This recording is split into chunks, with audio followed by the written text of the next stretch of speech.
YouTube, we're back again. FX823 looks mysteriously like another plane that you may have seen before, the F-16 Thunderbirds. We're gonna see how this goes. This is, they don't have any pesky elevators on here. Holy crap, it actually flies. It's a miracle. It's very linear response. You know what's gonna happen. Crash. Okay, we'll try this again. Full disclosure, the nose broke.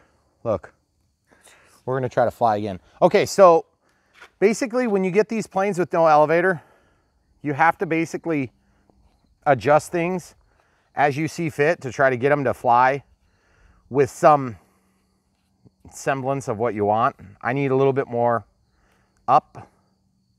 And when I let go of the throttle, I need it to glide up a little bit more. So you can either bend the whole fuselage or you can try to bend the tail. Excuse me, guys. Whoa, that's kind of crazy. Okay, so I'm like, wow, I think I got it bent. Now we can do high alpha and then we can do left turns and right turns. I don't know what to think about this thing. I mean, well, I know what to think about this thing. Excuse me, guys. Sorry about that again. We had a bug attack earlier. Went right into the vocal cords. It was fun. Okay, so this plane isn't so bad. It's got to be pretty calm, though. And once you get it flying, it's kind of like a power glider. You're just sort of giving it like some hesitation to going straight. And the differential thrust, it's effective. It is kind of, it'll turn it sharp. But you know, this is the type of thing where if you're a new pilot and you take this out in the backyard, plan on it being in your neighbor's roof or in the tree. You have to have a really big place if you want to try to fly this with any semblance of control. The cool thing is I have a lot of authority, so I'm only giving it about 10 to 25% of the stick input to make a turn. So like there, I felt like I was in control.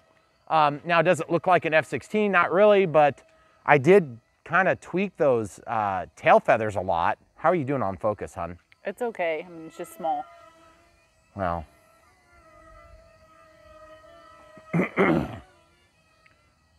I mean, honestly, it's actually kind of fun to fly because it just does what it does. It's definitely not like some sort of a 3 or 4 channel plane. Oh my goodness, that was weird. Must have caught I probably caught. Oh yeah, saved it. The high dihedral obviously keeps that plane from tipping over. So as soon as you go over a loop, then it just kind of does its thing. Okay, so we're gonna try for another loop on purpose.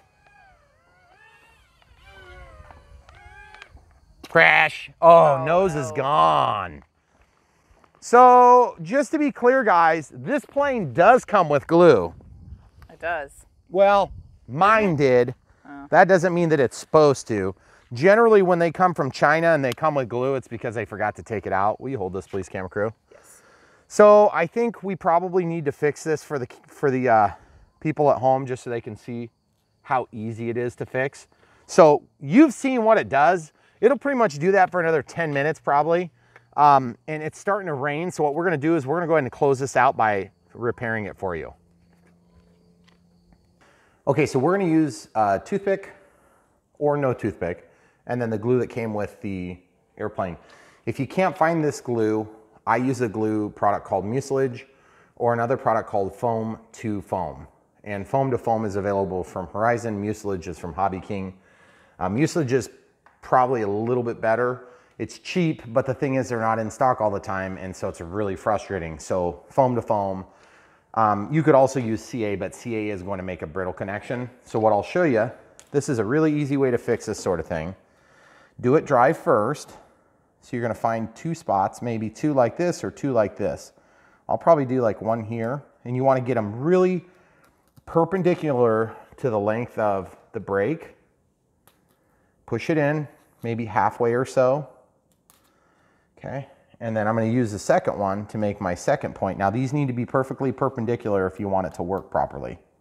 If they're going out at angles from one another, then you're going to have a really hard time getting them to stick into here. Now remember, you don't want to make it so aggressive that you come out and, you know, like stab yourself. So I'm going to go back here pretty far though, because we can. It's not going to hurt anything.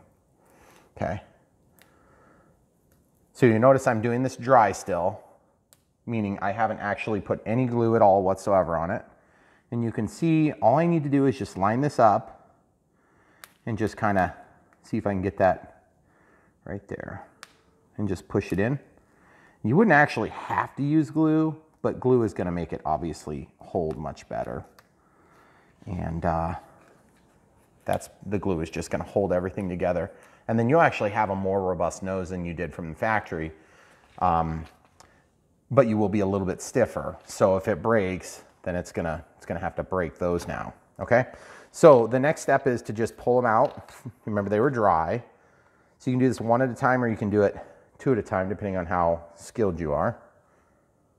I usually try to do it one at a time. It's a little easier to control. Sometimes I'll just dig them into the actual glue thing. And I just run them back into the holes where they came from. The holes are already opened up, okay? Just get them back all the way into their pockets. Super easy system. This works every time you try it. And bamboo skewers is another option if you have a bigger break. That's what I was just gonna say. You can use like an actual skewer. Bamboo skewers are cheap too. You can buy a pack of 100 for like $4 or $5. Yeah, probably. From Amazon, or you can get them at the grocery store. Target, yep. Yeah, whatever big box store you want. Yep. So now I'm just gonna put a little bit on a Q-tip so that it's easy. I'll put that on the cap so it doesn't make a mess. And then I'll just put a little bit more onto both of these. And you'll notice I'm not concentrating much on the actual foam. I will, but I'm gonna do the foam last. I want the wood dowels to get that glue on there first, okay? And then there's just that little break off point, so I'll get that one glued behind it too. So you're just putting a little bit in the fold. Got to do a little teeny bit more glue. And this glue works best as a contact cement, where if you do both sides, you'll have a very, very strong bond. So if you come in here and just get a little bit of glue on both surfaces, and if you let it bake for just a second or cook off, the glue will kind of get tacky, okay? And that's been my experience at least. And I've repaired a lot of planes, like way more than I'd like to admit. I probably repaired more than I haven't, okay? But you also fly a lot. A lot. And by the way, if you're flying them, you're crashing them. So get used to it. So you might as well learn to fix them if you haven't yet. Okay, so then you have to just find the holes, slide it in. Since you did it dry, it's gonna go in real easy. You'll know exactly where it goes. Nice. And next thing you know, you've got a pretty much perfect alignment. And if you wanted to go fly this, you could go fly it right now. I mean, I'm not gonna be flying it right now because we got a little bit of rain coming through, but that will hold up just fine. It's just as though it never happened. And to be perfectly honest, this plane could probably use just a little bit of nose weight anyway. So we just accomplished that. Keeping in mind that 2 toothpicks and that small amount of glue is not gonna be of major consequence on this plane. And the little 300 milliamp hour pack would go for quite some time, just because you're not using much. You've got a receiver that's barely drawing any current, you have no servos, and you have 2 brushed motors that are just not drawing very much juice at all. So very cool. Like this one, we had 4 that we reviewed in the last 24 hours, and this one and another XK were good. And then 2 were so bad that I'm not even sure if we're gonna be able to show them. They're that bad. So if you see these things and you wanna buy them, make sure that we do the review so you at least know what you're getting into. This one's FX brand. FX brand is kind of like an outlier, but better than some? Yeah, better than others. So anyway, the FX823, also known as the F-16 Thunderbird, and works just like you expect it to, which is a powered glider essentially with differential thrust. So it's pretty cool. Come back for more. Thanks for watching. YouTube, Brian Phillips again. It's like it's been years. Bang good package. Looks Weird. Look at that. It's so strange. It looks like it was in the same package as another one. May or may not have been packaged with 4 other items. Just saying. We'll use that again. F-16 Thunderbirds. I think it only comes with 1. But this is easy to fly. Upper Air Herald, radio controlled plane series. This is EPP material. It's a 2.4 gigahertz, 2-channel top flight, new design. So we'll see. Happy flying. Look at this. We have the slat shown in the deployed configuration here, which is pretty sweet. Kind of guessing there isn't slats on this model, but we'll see in just mere moments. So without further ado, we're going to open it up. I'm excited. It's a small box. It's not an XK product. It doesn't seem to be a WL Toys or any of those. Even though it has all the same nomenclature. This is the FX823, so whatever that is. So the weight is 38 grams. I'm assuming that's all up, including the battery and everything. So again, if you guys are concerned about FAA drone registry, then don't worry about it because you don't qualify for that. You're under the 250 grams. Ah, yes, look at this. Fancy dance, look at that. See that? They've got all sorts of different manuals. They're all covered here. Okay, so it looks like we've got a reasonably scale appearance here. We've got some landing gear, a little bit different FX transmitter. Looks like we're gonna need 4 AA's. Oh, 3. Ooh, wow, we're getting even saving. cheaper. This is nice. Well, look at that. I got some AA's in my pocket. Don't think you're supposed to do that. It's kind of faux pas anymore. Too many people catch themselves on fire. I don't know. Is that our problem? How do people survive these days? I don't know. I don't get It's a it. wonder. I don't know. We seem to survive. Okay, so, oh wow, fancy. It's a nice bright blue light. Of course, you got a push button, spring detent there. Okay, throttle. And it's gonna be rudder. Oh, interesting. I guess there's no elevator on this plane. Might make it a little bit challenging. Very light. Got a little dihedral there, but that's okay. I think what's gonna happen is when you give it throttle, it's gonna basically go like this. And this just sticks down in there. Looks like a good pressure fit. Very resilient plastic. It's not gonna get damaged, which is cool. Always like that for the kids and adults that are bad pilots too. Oh, are you kidding me? What? Check this out. No. Yeah, it came with glue, Your which is favorite. awesome. I'm so excited actually. So we're gonna glue this. I didn't really think it would, that's surprising. I mean, I've got so many models that are like legit big models, they don't even come with that don't glue. come with glue. So, I don't know, that's pretty cool. So it's got the little poker on here, so I'm just gonna poke this and it's probably gonna like wanna like spray everywhere, so. Probably. I wanna just be on the safe side here. Good lordy, lord. This thing doesn't wanna pop. Oh, there it goes. Did it? Nope, still not. Jeez, I'm so afraid it's gonna be like mucilage pops in your hand. It's just not going. I'm afraid to do this. It's just gonna like blow up all over the place. It is. We're gonna take one for the team, YouTube. I'm just gonna back up. Oh, there it goes. All right, we got it. Oh yeah. Yeah, it's fresh. So that's good. I mean, if you open it and it doesn't stink at all. See, look guys. Look at this fancy dance. They gave us a lot of glue for this too. That's pretty sweet. Love it. Love it, guys. Nice clear glue. I'm gonna just apply a little teeny bit to the bottom of this as well. If you had a Q-tip, it'd be a good time to spread it out, but I'm not gonna get a Q-tip. That's too much work. Those are a long ways away. They are. They're like all the way on the other side of the living room. Okay, so we'll just put that in there. And if you really want this to bond quick, like you just can't wait and you're just like a kid in a toy store, then what you do is you pull it out and you see all those little stringies. Give them an extreme close-up. Watch this. See this? Oh yeah. When you see those little strings, you're gonna allow that glue to just bond like almost, I mean, you do that 2-3 times, it's gonna rip the plane in half. I'm legit with, so don't do that unless you wanna rip the plane in half. So we used about 1 drip and now we need to build like 3 more planes, so that's pretty sweet. I like it. This is cool. This would be a nice chuck glider in and of itself. Very nice. It's not maybe totally scale. Looks like they've missed the boat a little bit on the length of the nose, but the dihedral is pretty good. I mean, obviously in the air, it's gonna look about right. A little bit higher quality here actually on the battery mechanism. It does have a power button.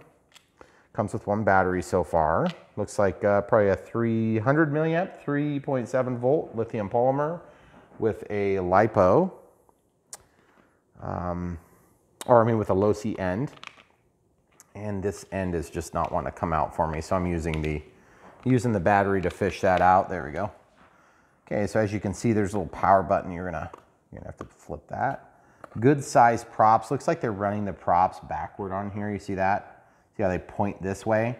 That's gonna give you more efficiency because these props are designed to be tractor props. And so they just have tractor meaning pullers as opposed to pushers. Okay, these are being used as pushers, but they're actually tractor props. That's why they're pushed on there backward. Do you see what I'm talking about? Camera crew's giving me that look like you're crazy. Do you see how the round tip is pointed down? Okay, cool.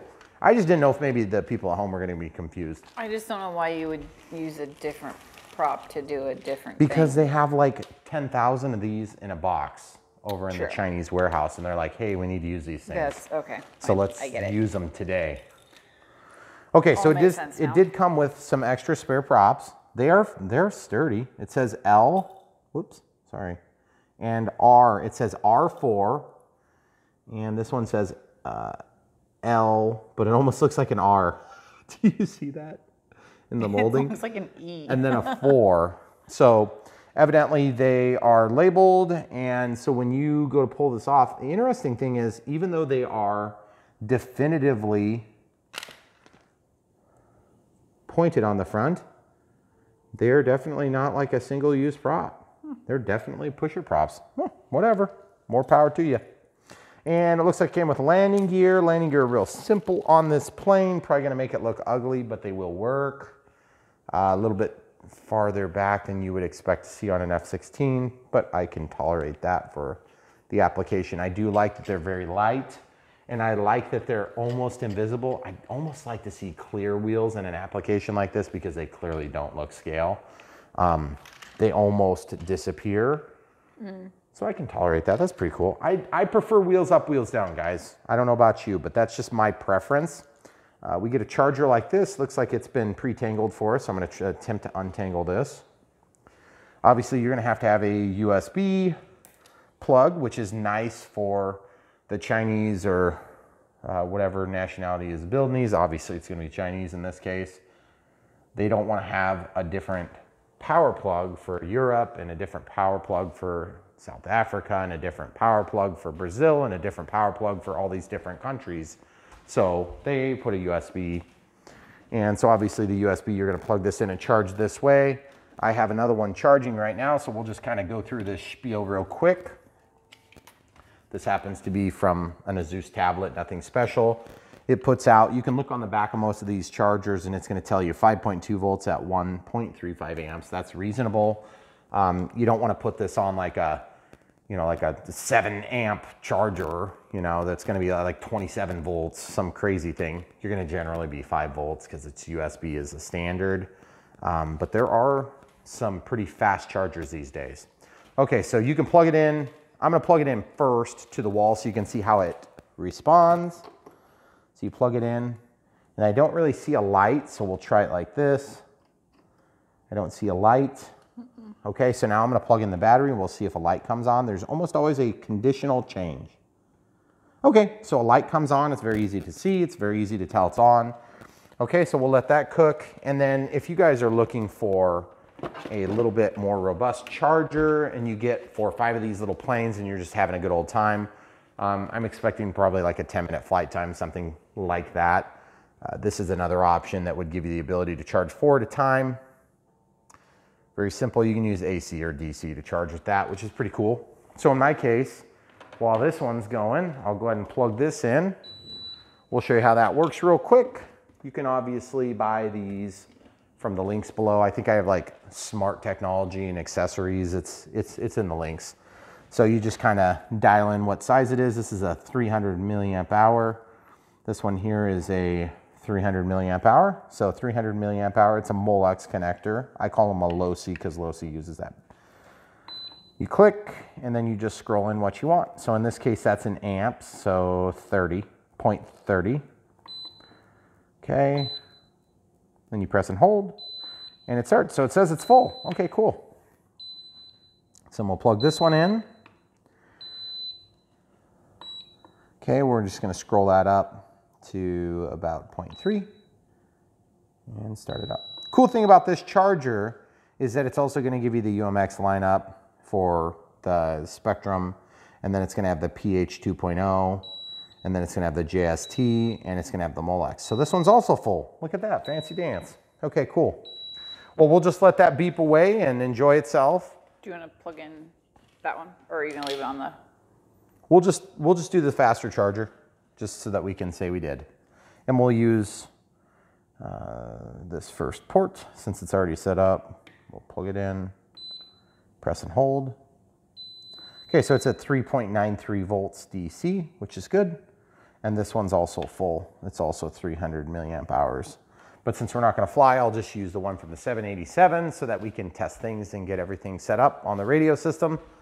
There's not much setup on these things. You pretty much put the batteries in and go, which is awesome. Okay, so make sure you're plugging in red to red, black to black. They are keyed, so if you try to ram it too hard, you could probably get it in backward. But look at this, guys. Good. See this? Goes like that. And the battery falls in. Got a lot of room in there. You could probably put a 500 milliamp hour in there without too much trouble. And it does look like the battery is pretty close, just a little bit ahead of the CG. The CG on this plane is probably gonna be something like this. So that's a good thing. Okay, turn that on, see how it's flashing. So we're gonna press this button. That flashing light is flashing pretty quick. Oh, solid. Throttle stick up, throttle stick down. Okay, and that arms it. So that's a safety feature that's built in so you don't accidentally chop suey your fingertips. Do keep in mind that this plane, if you're gonna hand launch it, you need to be a little bit careful because these things spin really fast. They are also not carrying much inertia, so you don't have to worry about maybe getting cut if you have callous hands, but if you have a kid's hand, you might get cut. So when you're launching, be very careful. If you decide to hand launch, you could hand launch it like this, maybe just give it a nice little toss. If you're gonna throw it like this, just make sure that you don't throw it and have your finger get cut as it goes by, okay? Be seriously careful. Oh wow, that thing is, whoa! Wow. Good thing it's durable. Mm-hmm. That thing is very, like, incredibly powerful. I like that, that's awesome. Okay, let's see if we can fly it inside. I don't think it's probably gonna work, but we're gonna try it anyway because I want to. Yeah, it doesn't really maybe fly so great inside. The differential thrust doesn't give you quite enough power. But it just about hovers. That's like incredible. Your battery.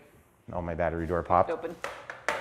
Okay, see this, guys? Sometimes these things will need to get a little encouragement to stay snapped. And so you have to kind of fold them out a little bit, and my camera crew will cringe as I do that every time, and I've only done it like hundreds of times in front of her. So as you move the stick to the left, it's gonna move this one further, and it's gonna move that one further, see? So it's gonna push the plane that way, which is gonna also induce a little bit of a roll because there's gonna be more airspeed over this wing and less airspeed over this wing. Also, these are very thin wings, but they have helped to make the airfoil shape on the bottom by keeping that thin, which is pretty cool. So I'm excited to see this thing fly. Obviously, it's got enough power to do wheels up, wheels down. I'm gonna give it just a little bit of, man, that thing is fast. Will you stop it? Oh, never mind. So I'm excited to see this thing fly, and obviously it's a little bit dark for this right now, and looks like we've got the rubber tip here, which is pretty cool. So it should be pretty easy to keep this thing in pretty good shape too. Does this one have stabilization? I don't know. Yes. So what I'm demonstrating there, guys, is that when I give it a fixed amount of throttle, there's a controller in here that's going to try to keep it going the same direction. So as I move the plane, it's trying to get it to go straight, which will be helpful. Keep in mind, there is no elevator. So you can't pull back on the stick. The only way you can get this thing to fly up is more than likely just give it throttle, and then we're gonna have to maybe fold these up a little bit to give us an upward trajectory. And then when we let off the throttle, it will just keep gliding. And that's what this dihedral does. The dihedral, of course, on the F-16 doesn't exist. It's a very flat wing, but that's cool, neat stuff. So guys, this is the F-16 Thunderbirds, plural, FX823, easy control, happy flying, and I'm excited to see it fly. It's got some nice details. Look at that exhaust port. That's really neat. Mm-hmm. And they really didn't do that bad on kind of like the layout of the stars and everything. And you didn't have to put them all on individually. That's right. That's right.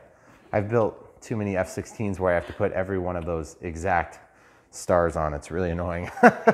So anyway, guys, we'll be flying this. You've probably already seen it. If you have and you're satisfied and you think this is something you want to buy, check the link in the description below. I need to warn you, if you're getting this as a Christmas present, get it now. Yep. Order it today. Don't wait till tomorrow. Order it now. And these things are really inexpensive. They'd be an awesome stocking stuffer. Or if you're just like, you really want to get your kid to fly a plane, but you don't have a lot of money to spend on something more expensive, like one of these Horizon Hobby products, these are a great alternative to just kind of get you started. And then all you got to do is just pull these things out. You know, you got a big enough backyard, you can go out in the backyard, fly these things, no problem. They are below the FAA weight limit for the drone registry, so you don't have to worry about that. And they are really fun. So is this going to be the best flying plane in the world? Probably not. But the thing is, it's going to be really fun, and it's going to do what it needs to do, and it's going to survive that sort of thing. Mm-hmm. Okay? And it's not even like, you're not even going to know that it happened. That's the key. If I did that with an EPP plane, it would be broken now. Okay? So great first time. Looks really good. Really fun. Get one for yourself. Thanks for watching, guys. Come back for more.